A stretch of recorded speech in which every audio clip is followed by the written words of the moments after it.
This is Danielle Cox. I'm with the marketing team, and I hope that you're all doing well today. I'd like to thank you all for joining us for the first webinar in our Share the Lore Winemaker webinar series. We're really excited that our first topic in this series will be a Monterey overview, which will be presented today by Winemaker White Wines, Kristen Barnhisel. This also happens to be our first time running a webinar in 2 remote locations, and we hope to be pros by week 3 or 4. So just bear with us while we're learning this new technology.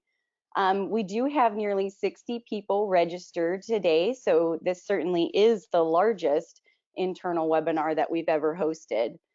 We're so glad that you found such great interest in the discussion on Monterey. Before we begin, I did want to let you all know that you all are on mute. We will have some time for Q&A at the end of the webinar, so please feel free to send in your questions through the chat box.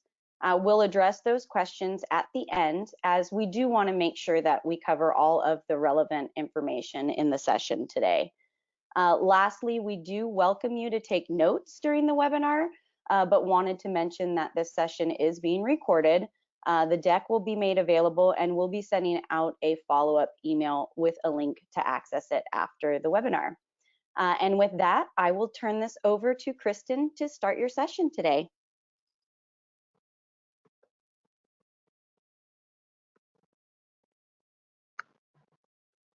Hello, everybody. Good morning. Hello, there I am. Hello, good morning, everybody. Welcome to this first in the series, this webinar series that we are doing. Today we're going to discuss the Monterey appellation and all of the aspects of it that make it ideal for growing Chardonnay and Pinot Noir. I do want to also just mention, I hope this all finds you safe and healthy and continues to be so.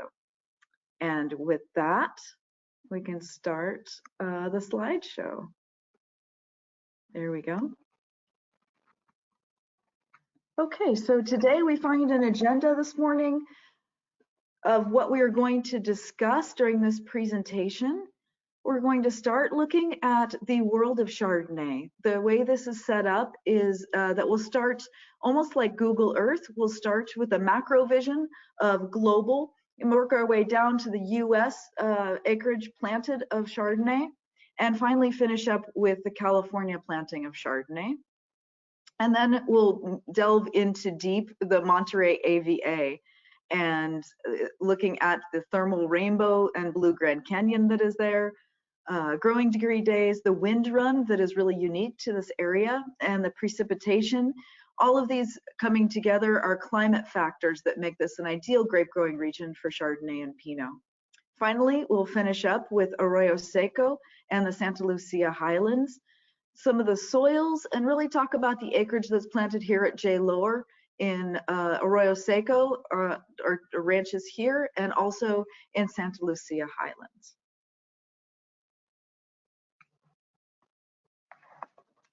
So we'll start today with the Chardonnay acreage that's planted by country. As you can see here, France, of course, no surprise, is first at 24% and has the greatest amount of acreage of Chardonnay. Surprisingly, that is up even 14% over the last decade. As we look at the United States, we're doing well. We're at 20% at about 106,000 acres there. The US is slightly up, almost 2,400 acres over the last decade, but holding really steady. Australia was a surprise here at 10%, but it's actually, the acreage is down about 24% from the last decade. As we look at the other countries, such as Italy, Spain, Argentina, these have not significantly changed over the course of the last decade. Just to know, the total, have an idea, the total acreage for Chardonnay planted throughout the world is 518,700 acres. And the sources for this information were the OIV report from 2017 and the New Zealand Grape Growers Report 2019. So just to review a little bit, we were talking a little bit about France here at 24%. The United States here is at 20% and holding steady. As I was saying, Australia is down 24% from the last decade. And Italy, Spain, Argentina, these countries are relatively stable with their Chardonnay acreage planted over the last decade. As we move on to California, as we look by state, of course, California, we know that there's a lot planted here. At 89% planted in the country is here in California. 93,148 acres are planted. A distant second are Washington and Oregon, as you can see there. And surprisingly, Virginia has 460 acres, a small amount of Chardonnay that they work with out there.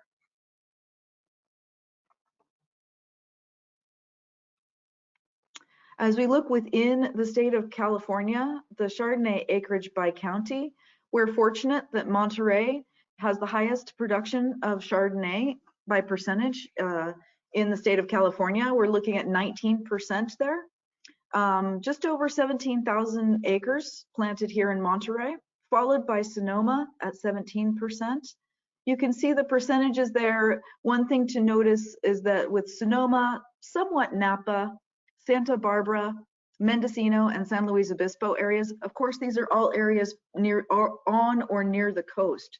They do take advantage of the cool climate and the fog for excellent production of Chardonnay and Pinot Noir.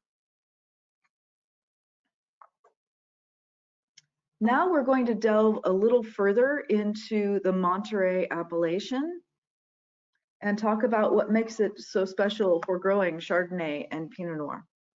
So here we find the AVAs that we find within Monterey County. As you can see, there are 9 AVA districts here, mostly including, of course, Arroyo Seco, Santa Lucia Highlands, San Bernabe, San Lucas, and Hames Valley.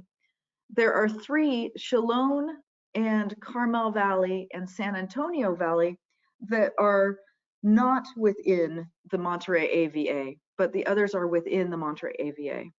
You can see the acreage there that are planted. And since today we are focusing on these varieties, we're going to talk about the number 1, 2, and 5 most planted grapes in Monterey County. Those are Chardonnay, Pinot Noir, and Riesling, as you can see there. Really great area for these varieties.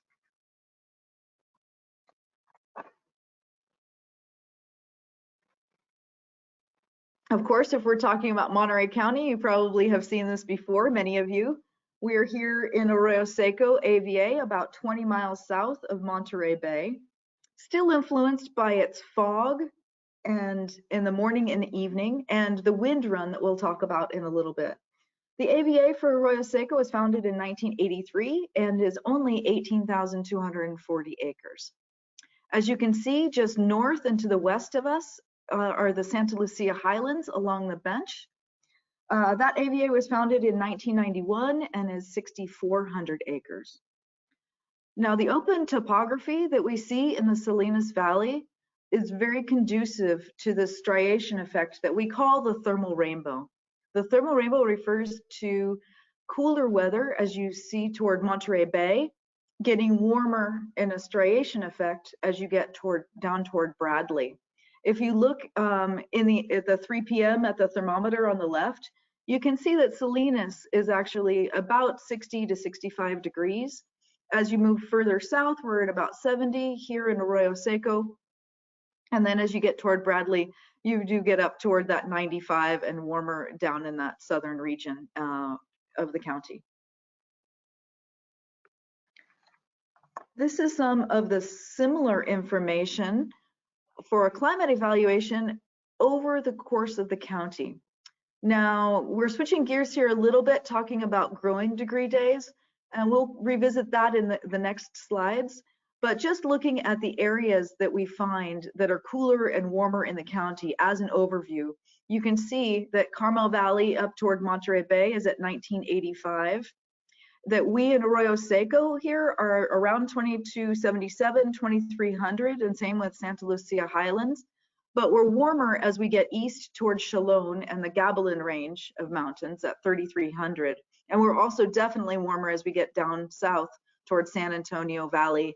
That's 3,700 growing degree days there. Some of that area would be ideal for something like Cabernet, but it's also understanding what makes Arroyo Seco and Santa Lucia Highlands. Really, we're in the cool rainbow fog area that comes from Monterey Bay. So ideal for Chardonnay and Pinot Noir, which is what we're going to talk about today.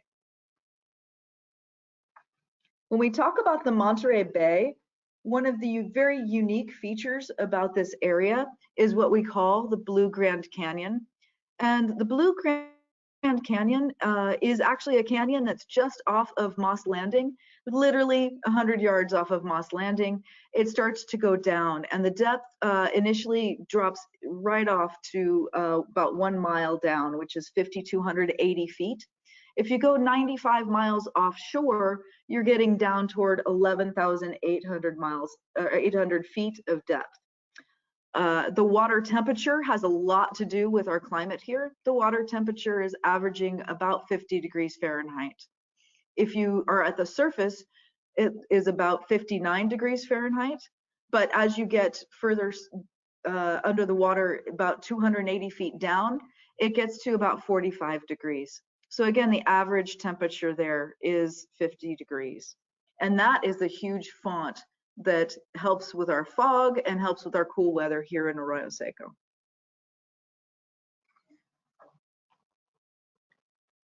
So understanding growing degree days. Again, some of you have probably seen this, but it's good to review again. So understanding growing degree days. The growing degree days is a scale that was initially discovered or created by Doctors Amarine and Winkler from UC Davis in 1944. And it's a scale of weather, of temperature, basically, a way to understand and be able to compare in a region, whether it's a warm season or a cool season, or even across appellations, talking different areas of the world. So it's a way that we can talk about Australia, Oregon, France, and the varieties that are planted there, normalizing the scale in terms of temperature. So how this is calculated is we take the high and the low, as you can see there on April 1st, 72 and 46 degrees, divide by 2, and then we'll subtract off 50 degrees Fahrenheit. 50 degrees Fahrenheit is the minimum temperature at which grapevines can grow. So that's kind of our basis where we'll start. And if we take that information, we'll have 9 growing degree days for April 1st.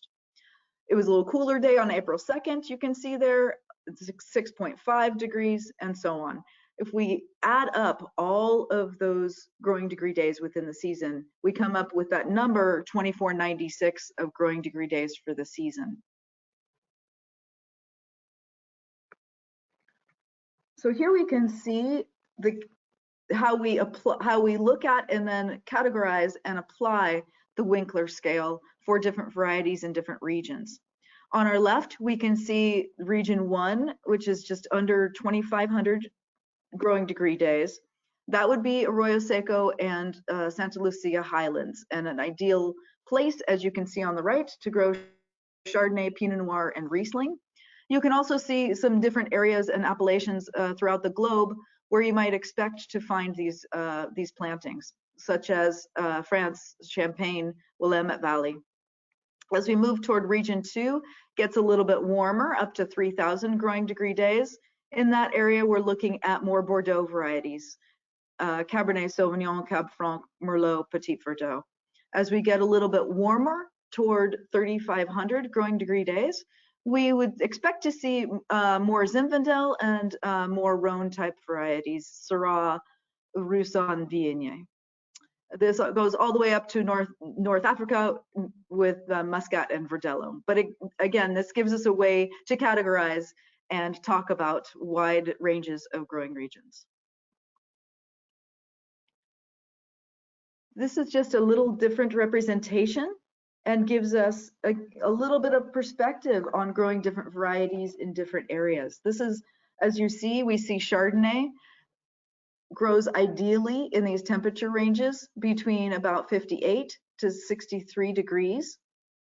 And fortunately, this is what we have here in Arroyo Seco, is about 60 degrees, right in the sweet spot there. You can see Pinot Noir has a little bit more ideal. It's a bit smaller bandwidth there. It's a little bit surprising as you look at this, might find surprising that Riesling has such a wide bandwidth, which is wonderful. And you might find different styles of Riesling depending on the actual average season temperature where that is growing. Looking a little further south, you can also see here, kind of reiterating what we were just talking about growing degree days. You do see something like Syrah and Viognier and Cabernet that is that little bit warmer climate. You're looking more 63 to 65 degrees and even a little bit warmer in terms of average temperatures that would be good for that. But today we're going to focus really on Chardonnay and Pinot Noir for the Arroyo Seco and Santa Lucia Highlands. In this slide, we can see not only the summation of growing degree days we take it over the course of the whole season from April to October, as we've seen. But here is a representation if we look at, I know it's a lot of colors, but if we look and focus really on the red going through these graphs, and also, which is the Arroyo Seco line, and then the Santa Lucia line as well.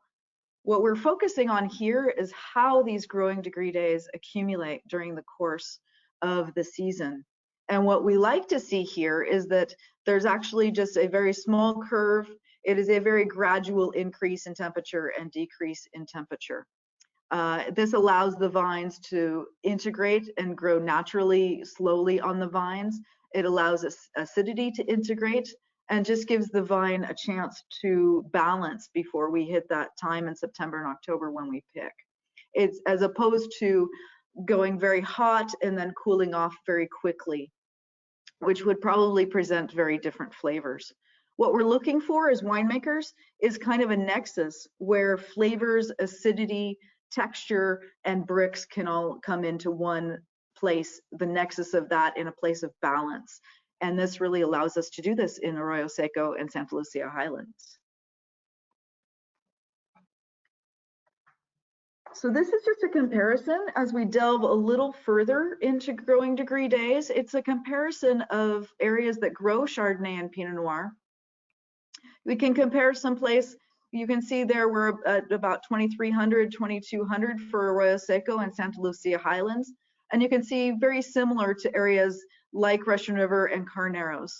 We are noticeably a bit warmer than France, of course, and Germany. We would expect that. Definitely cooler than places like Australia. And then on the right, you can see just where those delineations are for growing degree days. We're glad to be in that under 2,500 kind of level for region 1 for growing Chardonnay. As we get warmer, again, we would expect areas for Cabernet and Rhone varieties as you get up toward region 3.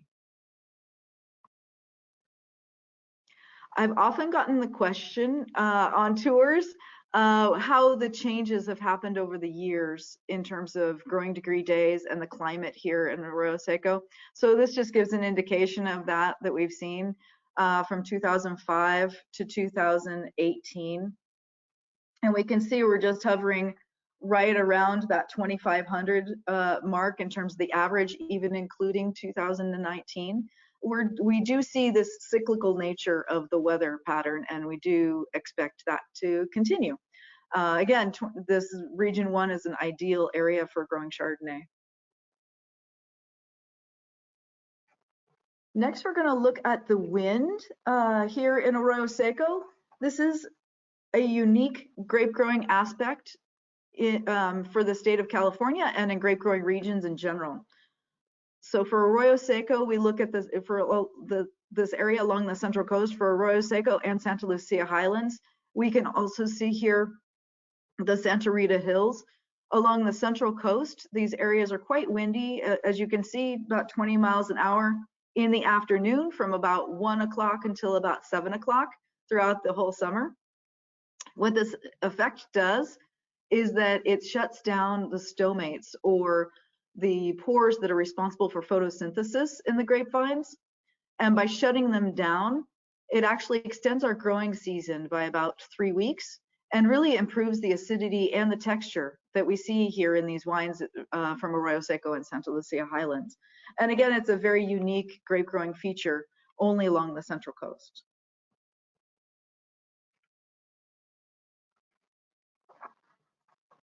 we are fortunate in this area of California that we are mostly dry here in Arroyo Seco and Santa Lucia Highlands in the summer.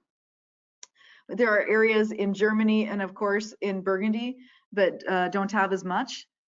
We know that, for instance, Chardonnay is relatively thin-skinned, that it actually does respond well to nice dry temperatures. If it gets too moist, there is the chance that you might have some bunch rot and some powdery mildew.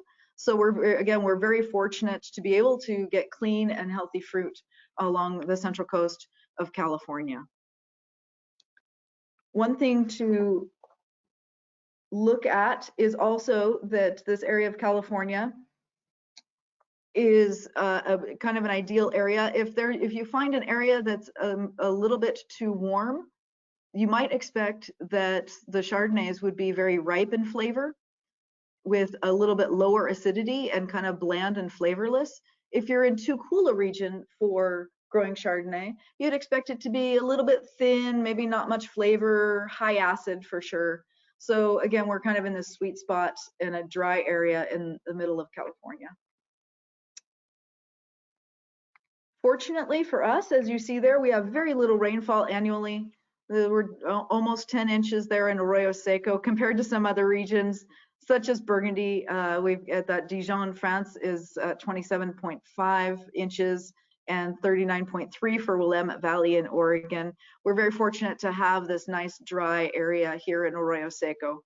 As you probably know, the area that is the Santa Lucia Highlands, the range that runs along the west side of the Appalachian, is quite high, and much of the rainfall, we're in a rain shadow here, much of the rainfall falls on the other side of that range, so that we are in kind of a protected area in Arroyo Seco. Again, really ideal for growing optimum Chardonnay.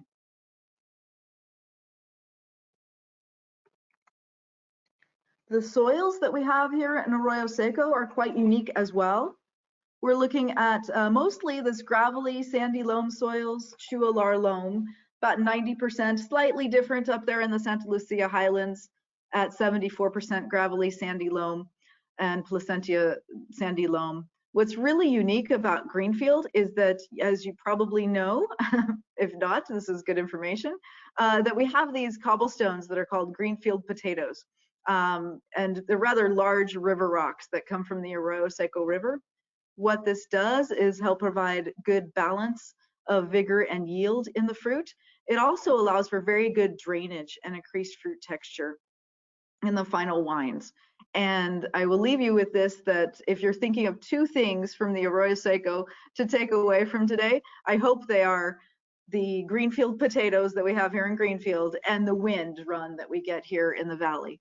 Those two really are key to identifying the wines that we make here in Chardonnay and Pinot Noir. So this is just some information that we wanted to share about the elevation and aspect and orientation to the sun in terms of the planting in Arroyo Seco and Santa Lucia Highlands. Of course, we are on the Salinas Valley floor with the Arroyo Seco vineyards. Typically, we are perpendicular to the orientation to the sun, and the row direction runs east-west to really optimize ripening conditions for Chardonnay and Pinot Noir. As we get up to Santa Lucia Highlands, those vineyards are about 280 to 600 feet off the valley floor with moderate slopes. The row direction is slightly different north-south or northeast-southwest there, again, to optimize that ripening condition. So we're going to switch gears here a little bit and focus on J. Lower's vineyards here in Arroyo Seco. As you probably know, Jerry planted 280 acres to 11 varieties in 1972. Many of those varieties we still have here. Currently, we have just over 1,000 acres planted, 1,066 acres planted. 978 of those are to Chardonnay, 18 acres of Pinot Noir, 40 acres of Riesling, and 30 acres of Valdiguier. We also are in partnership with Michael Griva of F&G Vineyards. You might have seen that name. That joint partnership started in 1997. Michael Griva started as a vegetable farmer and in 1997 has been doing that for years and still continues that. And in 1997 joined in a joint partnership with Jerry for planting some acreage of grapes. Currently, there are just under 400 acres planted at F&G Vineyards, and you can see they're primarily to Chardonnay. And you probably know as well the Sauvignon Blanc Musqué comes from there at 48 acres. There is also white Riesling, Pinot Blanc, Pinot Noir, and Syrah planted at F&G Vineyards. Okay, so you're probably wondering, bringing the point home, what wines are planted, comes from these grapes in these different areas.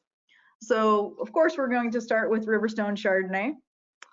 With Riverstone, we usually talk that 9 different clones are planted that go into the blend of Riverstone. These clones are, I would say, like apples and types of apples. I often talk about them in when I'm showing people here at the winery. Different types of apples have different flavors. So if we're looking at something that is a green apple versus a Fuji apple or a pink lady or a red delicious, we know that those flavors are different from each other, but they're all apples.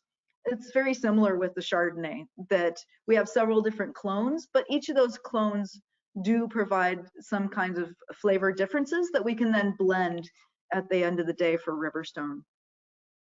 So just to go through a little bit, clone 4 and 5 gives us really great stone fruit and citrus flavors.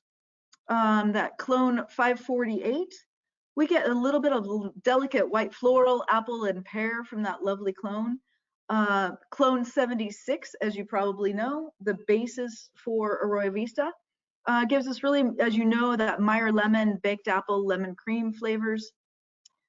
Clone 809 is beautiful for October night, the Musqué clone of Chardonnay. That's really ripe gardenia and orange blossom. And then also clone 95 and 96 gives us a lot of texture in the final blend. Again, this is one of the ways with Chardonnay that we really build complexity, is to have the different clones to work with. I know in a previous communication, we had talked about 10 clones, and just wanted to mention that the 10th clone is a new clone, the Mount Eden clone, UCD 37, that is actually planted in our GV5, and that will be a new block that is planted now and has not yet come online, but will within the next couple of years. That Mount Eden clone is from above Saratoga in the Santa Cruz Mountains, was where that originated. So it should give some very nice flavors here in the Arroyo Seco as well. Just briefly to know about Riverstone Chardonnay, you know that is night picked. We bring in the juice all night long. What's really nice about night picking is that we get very great fruit flavors. We also get better pressing, more efficient pressing, and better quality juice by night picking, and we get fresher acidity by picking the fruit when it's coldest. So we bring that in at night. We bring it into tank, add yeast, add malolactic if it needs it, and then it's 100% barrel fermented in American, Hungarian, and French oak, 20% new oak for 7 to 9 months. That blend is typically 50 to 70% through malolactic is where we end up. And just one thing that's very unique about Riverstone, of course, is that it is 100% barrel fermented, and we do stir those barrels every week and top every 3 weeks during the course of aging. So that ages about 7 to 9 months to give some balance and then still retain some of that fresh fruit flavor. Switching gears here a little bit, we'll talk about the Estates Flume Crossing. This wine is 100% Sauvignon Musqué. That's what gives it that wonderful flavor that is lime, key lime, grapefruit that we love so much. We bring that in and partly hand pick, partly machine pick.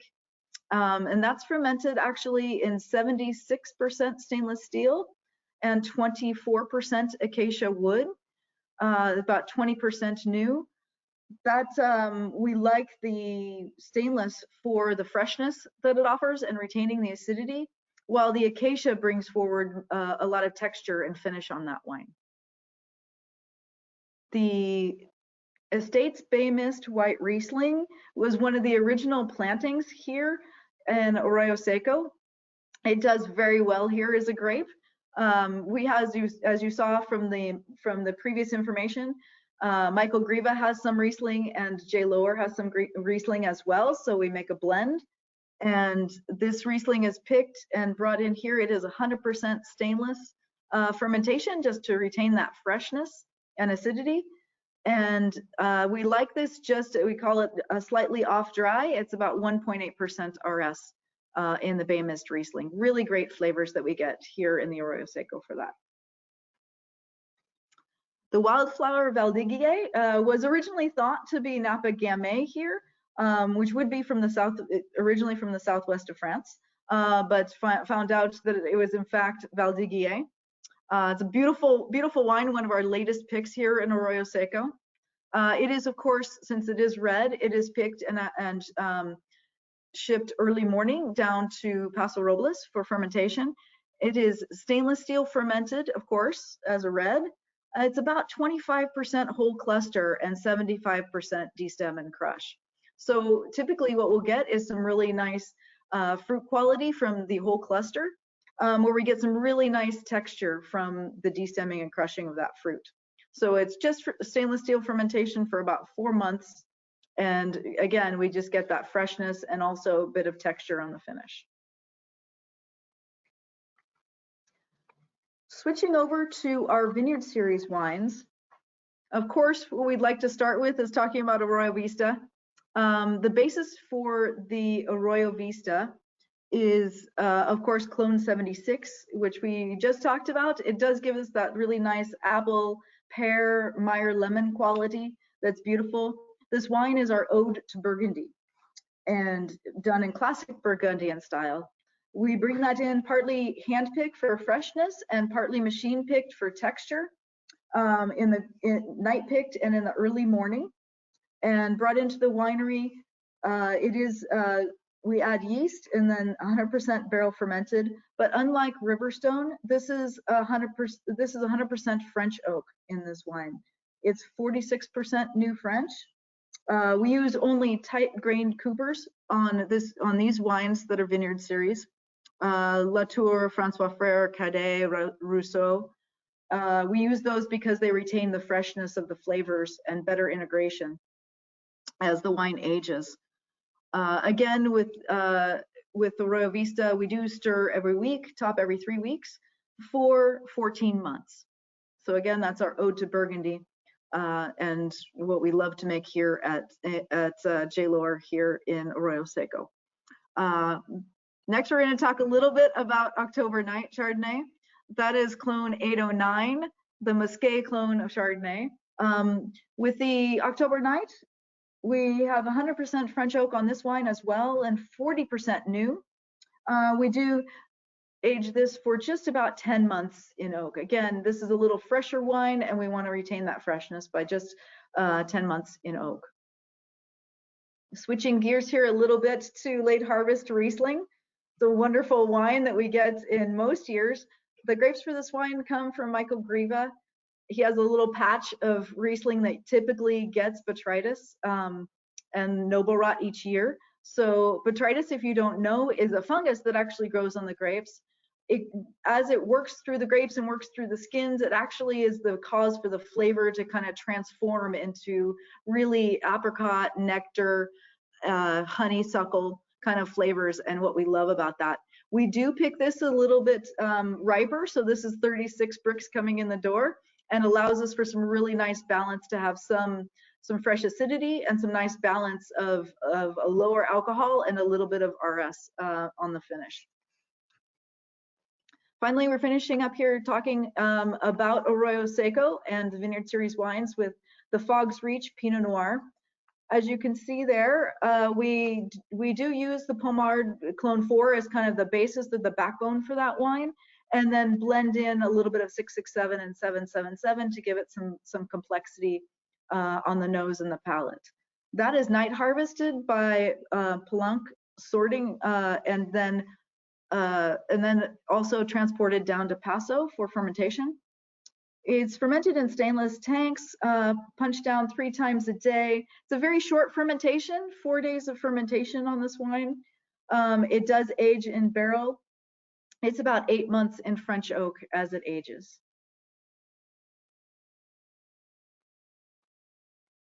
As we continue to look at Arroyo Seco, we do have 2 wines that are winery exclusive wines that I just wanted to make you aware of in case there are questions or you hear about them. We do make an F&G Vineyard Sauvignon Blanc out of specialty lots that we find within our Sauvignon program. We do treat these quite differently. So if we look at Flume Crossing as more, I would say, a New Zealand style, or really what is a cross between New Zealand and French style, I would say this is more of a tribute to the old world kind of French style. We do bring this in for fermentation, but this is actually aged for 6 months in 72% barrel and 28% stainless. So it's kind of the opposite of Flume Crossing. The barrels that we use are also French and acacia in this case. That gives it a really different flavor profile, respects the fruit, gives it a little bit sweetness. This flavor profile looks more toward melon, toward Meyer lemon in style. But again, we only made 276 6-bottle cases of this, just to know that that's out there, that we do make this from those vineyards as well. And finally, for Arroyo Seco, we look at the F&G Vineyard Pinot Blanc. We do know that this, of course, was Pinot Blanc was one of the original varieties planted by Jerry in Arroyo Seco.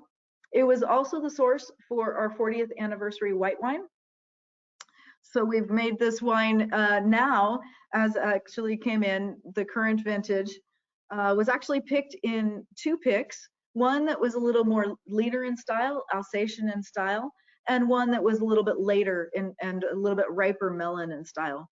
We brought this in. This is actually fermented in concrete egg, French barrel, and puncheon and polytank, and we've made a blend of those for the final blend to make some nice complexity. For this winery exclusive wine, we've made 378 6-bottle cases.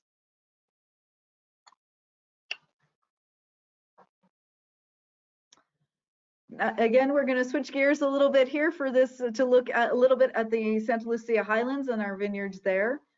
We do have a joint partnership with David and Melissa Costa. Jerry began a partnership with the Costas in 2007 to plant this vineyard. Currently, we have 71 acres there planted to Chardonnay and 36 acres to Pinot Noir.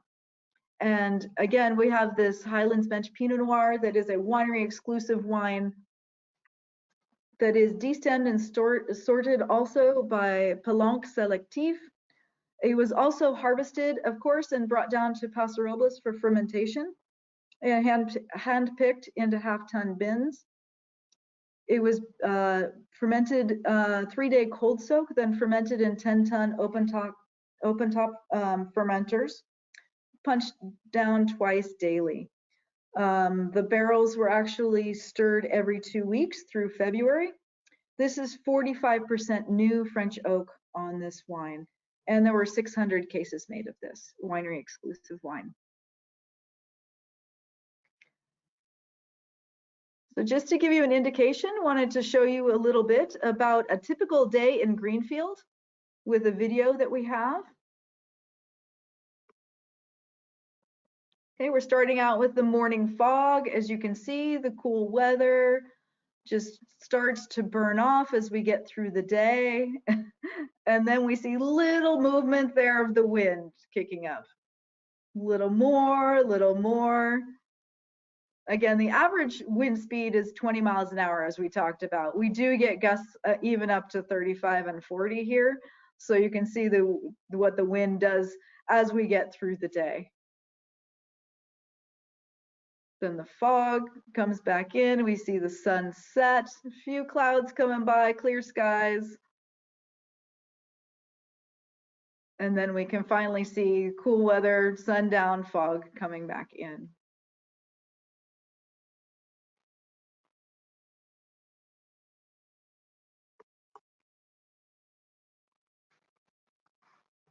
So in conclusion, what we've talked about today has looked at Chardonnay from this global California and Monterey perspective. We delved in deep to Arroyo Seco and Santa Lucia Highlands in terms of this ideal cool climate for growing Chardonnay and Pinot Noir.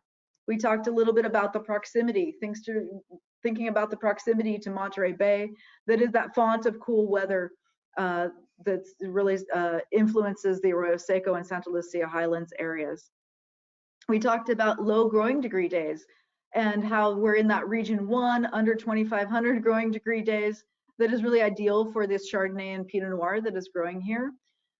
One of the key things that we talked about was the afternoon winds for this area, unique to the Central Coast.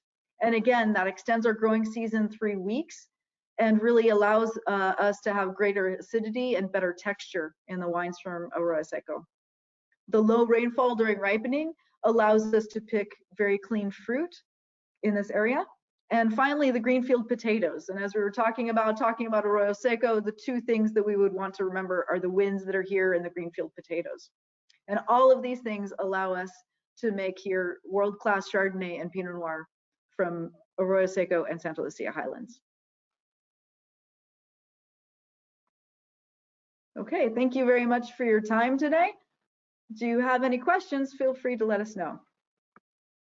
Thank you so much, Kristen. This is Danielle again, and I'll read off some of the questions that came in through the chat box to you.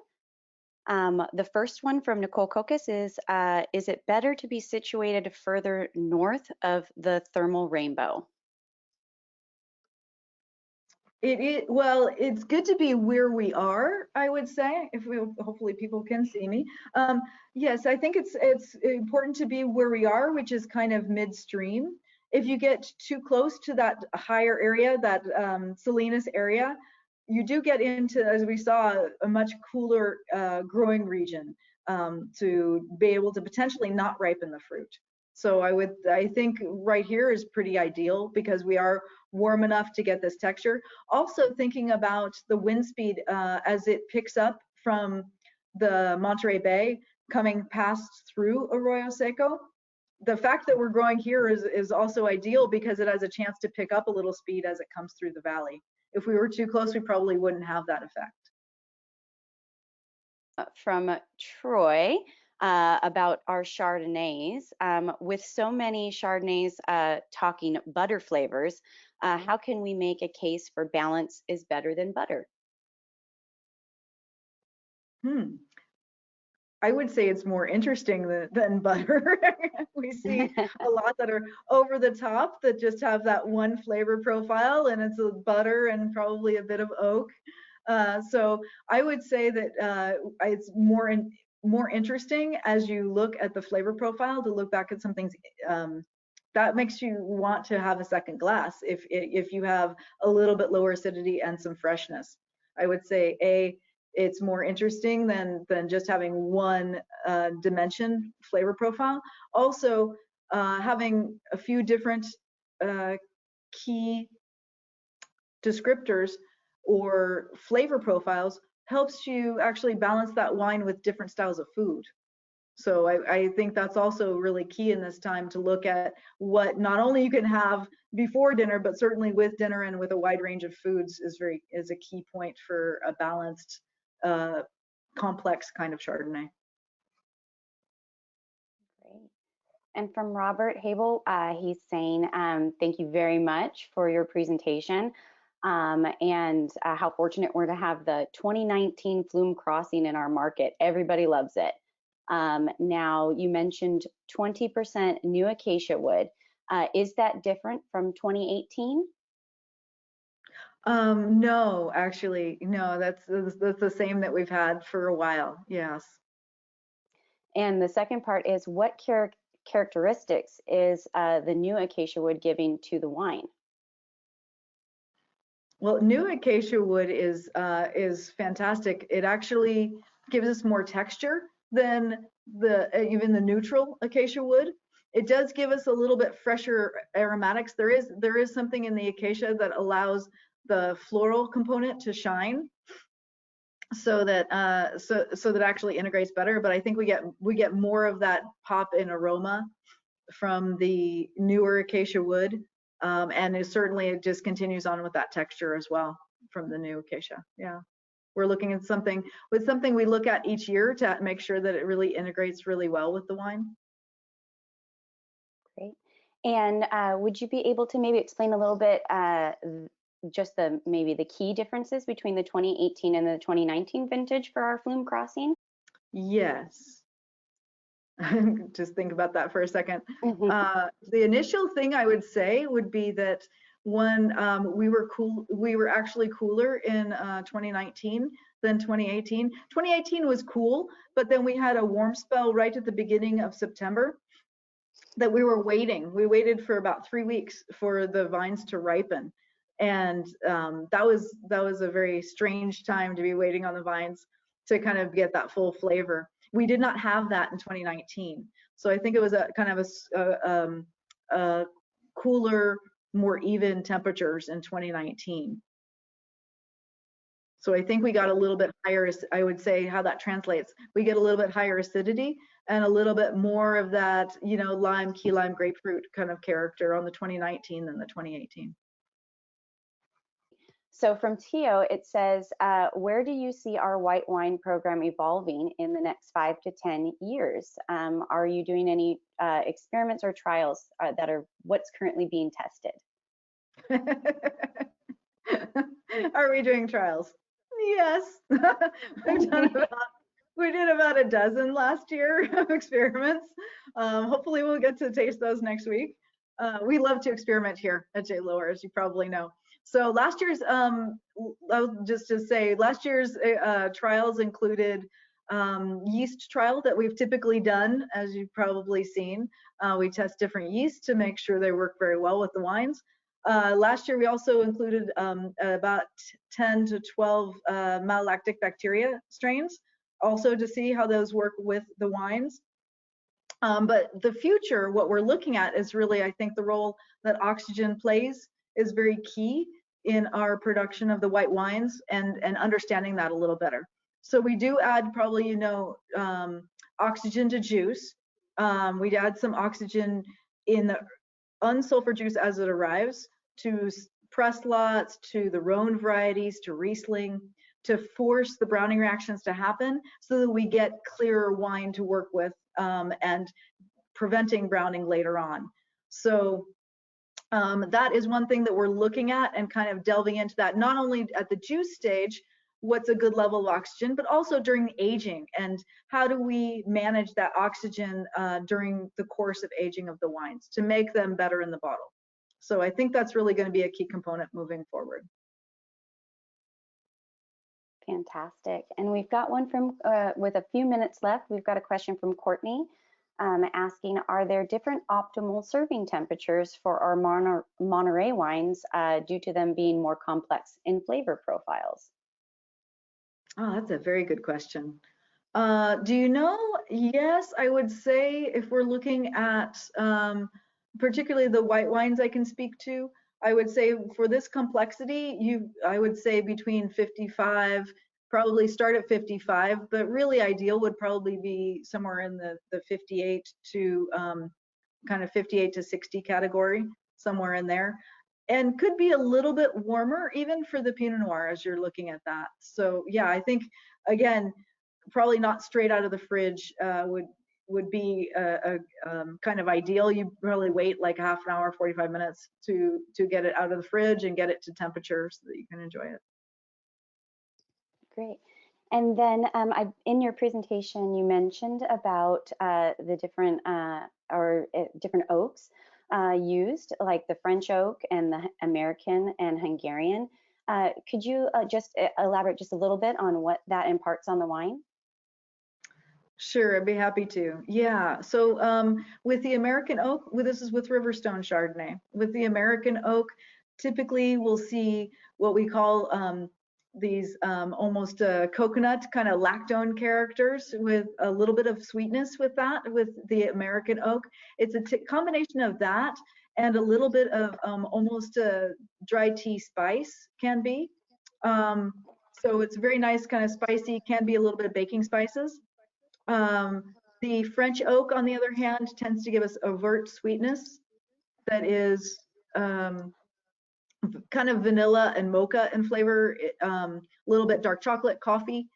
And I would say that those are the two ends. And then in the middle, we see the Hungarian oak. It's a little bit of combination of that sweetness and a combination with the spicy as well and baking spices. Great, thank you, Kristen. And it looks like we do have time for one last question today, which is from Avery, and she's asking, what is the difference between open top fermentation versus closed? Yes, of course. That's a good question. So we talked different tank styles in terms of fermentation. So of course, with the white wines here in Greenfield, we have just exclusively closed top fermentations, normal tanks, a little cap on the top to make sure that they're closed, and you can top them all the way up, because we're just working with white wines and we're just working with juice. Typically for red wines, since they are fermented on the skins, they would tend to be, especially for Pinot Noir, to be in an open top formation. So that would be basically if you took a tank and cut it in half, it would look like that. So it's literally completely open to top. What that does is actually give us a little more surface area on the top to be able to punch down and get that texture for the Pinot Noirs and for all the reds. Get that little bit of extraction of phenolics and flavor profile. So just two different tank styles for red, but it's mostly to do with red and white wines. Yeah. Great. Well, thank you so much, everyone, for all of your questions. If we didn't get them answered and you want to send them my way, we can forward those over to Kristen, and or we can see about getting some of those questions answered. But for our first in the winemaking webinar series, we just want to thank you again for joining us today. And with that, we will go ahead and remind you that this was being recorded, and that we will go ahead and do a follow-up email link to provide you with a copy of the deck. So with that, Kristen, thank you so much for being here with us today. Thank you. Thank you. Thank you, Danielle, for your help, and thank you all for taking the time to join us today. Have a good day. Thank you, you too.